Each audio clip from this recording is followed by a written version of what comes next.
Hello friends, welcome to a brand new YouTube video series. I am going to be taking you through the process of how I plan and make a cosplay. This has been something I have been debating doing for a very long time, and I put some feelers out to see if people would be interested in it, and people are. I'm going to take you through some. So the first one in this series is Wattson from Apex Legends in her nighttime Nessie skin. We're going to have like a very slight agenda to these videos, so we're gonna go over why I picked this cosplay, any deadlines or schedules, how I get my references, and then planning and breaking down the cosplay. Why did I pick this cosplay? Well, Apex is my main game I play. I have over 2,000 hours in Apex. I've been playing it not for too long, maybe like 15 seasons consistently, and it's probably the game I put the most time into.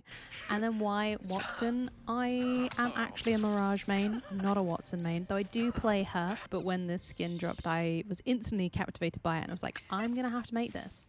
I'm gonna have to make it. This is gonna be one of my two really big cosplays for 2026. Deadline is DreamHack Birmingham, which is the end of March, which gives me, as of filming this, it is the 14th of December.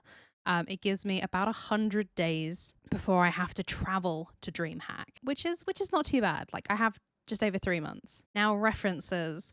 Lucky for me and for Apex, we have a complete 360 view of Wattson's skin. Apex have been very good, and they've done a lot of cosplay guides. I always highly recommend checking for cosplay guides because some companies do them, but they have not done one for Wattson. So a lot of this is just going to be zooming into the skin, seeing as much as we can, and then that is what I'm going to have to work off of.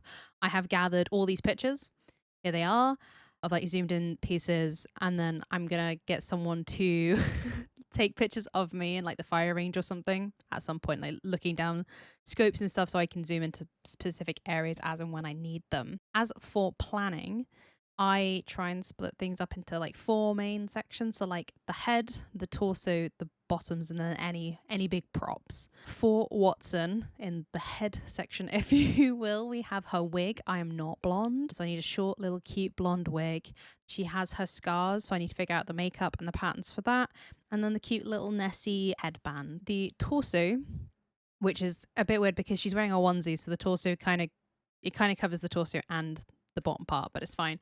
She wears like a cute little green ribbed turtleneck under the onesie. This is going to be really warm, which is why I'm doing it in March. And then obviously the Nessie onesie itself, fingerless Nessie gloves, and then the big pylon on her back. I'm ignoring the little jetpacky part. We're pretending it's not there. And then the bottom obviously encompasses the onesie, but also her little shoes, and then the little Nessie like fence I don't know what they're called, like the fence bases, the little Nessie faces that are like on her sides, and then like knee pads and stuff. And then for props, the wonderful thing is we could have a variety of props for Wattson. We could have her energy reader, her heirloom, a little Nessie plushie, which I already own, or we could make any single gun from the game, which I'm probably not going to do because I have to travel. So I have to fly to all these cons, and I don't really want to have to pack a gun and her pylon.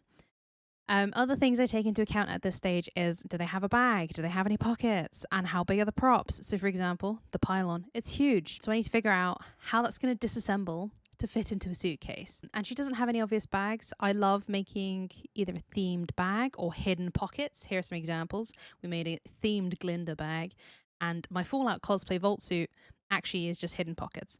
We'll either make a hidden pocket, or the pylon, little backpacky part, will turn into a backpack, depending on how easy or hard it is. The next step is figuring out what I'm going to buy and what I'm going to make. The gloves we're going to make. The green turtleneck we'll buy. The headband's going to be made, pylon made. Shoes we'll buy a base and like paint. Thigh pads make. Wig we'll buy a base and style. And then the onesie will be made from scratch. After we've determined what we're buying and making, we then figure out what the stuff we're making, what fabric do we need. For the onesie itself, we need 3 different colors of fabric. We need like a lime green, a white, and a pink. And from this, I've picked like a fleecy fabric. I actually already have all the fabrics for this cosplay, but it's like a fleecy kind of like fabric. Your typical onesie style fabric.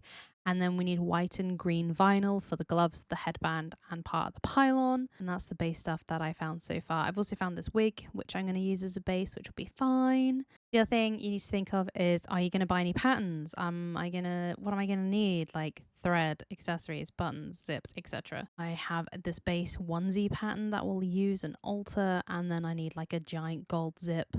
And actually that's mostly it. I might get some buttons to like do the eyes on the gloves and the headband. The next video in this series will be actually making this cosplay.